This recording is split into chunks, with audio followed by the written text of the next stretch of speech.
ശബരിമല സ്വർണ്ണക്കൊള്ളയിൽ യഥാർത്ഥ പ്രതികൾ ഒളിച്ചിരിക്കാൻ ശ്രമിക്കുന്നുവെന്ന് K C. Venugopal MP. CPIM അറിയാതെ ഒന്നും നടക്കില്ല എന്നും കെ.സി. വേണുഗോപാൽ പറഞ്ഞു. സ്വർണ്ണക്കൊള്ളയിൽ 3 ദേവസ്വം മന്ത്രിമാരുടെയും പങ്ക് അന്വേഷിക്കണമെന്ന് കോൺഗ്രസ് നേതാവ് രമേശ് ചെന്നിത്തല പ്രസ്താവനയിൽ ആവശ്യപ്പെട്ടു. ശബരിമലയിൽ ഏറ്റവും കൂടുതൽ കൊള്ള നടന്നത് ഉമ്മൻചാണ്ടിയുടെ ഭരണകാലത്തെന്ന് മന്ത്രി സജി ചെറിയാൻ ആരോപിച്ചു. യഥാർത്ഥ പ്രതികൾ ഇപ്പോഴും ഒളിഞ്ഞിരിക്കാൻ ശ്രമിക്കുകയാണ്. ഇത് നമുക്കറിയാം, CPM-ന്റെ ശൈലി അറിയാത്തവരല്ലോ നമ്മളാരും. CPM-ൽ ഗവൺമെൻറ് അറിയാതെ, പാർട്ടി അറിയാതെ, ദേവസ്വം ബോർഡല്ല ഏത് പൊന്നുതമ്പുരാൻ വിചാരിച്ചാലും ഇത്തരം കാര്യങ്ങൾ ചെയ്യാൻ കഴിയില്ലെന്ന് ആർക്കാ അറിയാത്തത്?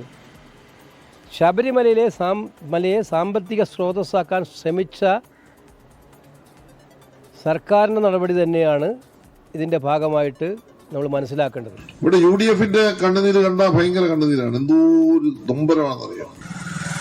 കേരളം മൊത്തം ഒരു ജാഥ നടത്തുന്നു, നിയമസഭയിൽ അവർ ഭയങ്കര പ്രതിഷേധം നടത്തുന്നു. എന്താ നമുക്ക് തന്നെ അറിയത്തില്ല. അവരുടെ ഭരണകാലത്ത് ഈ ശബരിമലയിലോട്ടൊന്നും ഒരു റോഡിൽ കൂടെ സഞ്ചരിക്കാൻ പറ്റും. മികച്ച കുണ്ടും കുഴിയും കാണണമെങ്കിൽ ശബരിമലയിൽ ഉമ്മൻചാണ്ടിയുടെ കാലത്ത് പോയാൽ മതി. ഒരുമാതിരിപ്പെട്ടവൻ പോയി തിരിച്ചു വരത്തില്ല. വന്നാൽ നട്ടല് കാണത്തില്ല. അത്ര നല്ല മനോഹരമായ റോഡായി. കേരളത്തിൽ ഏറ്റവും കൂടുതൽ കൊള്ള നടന്നത് അവരുടെ കാലത്താണ് ശബരിമലയിൽ, ക്ഷേത്രങ്ങളിൽ.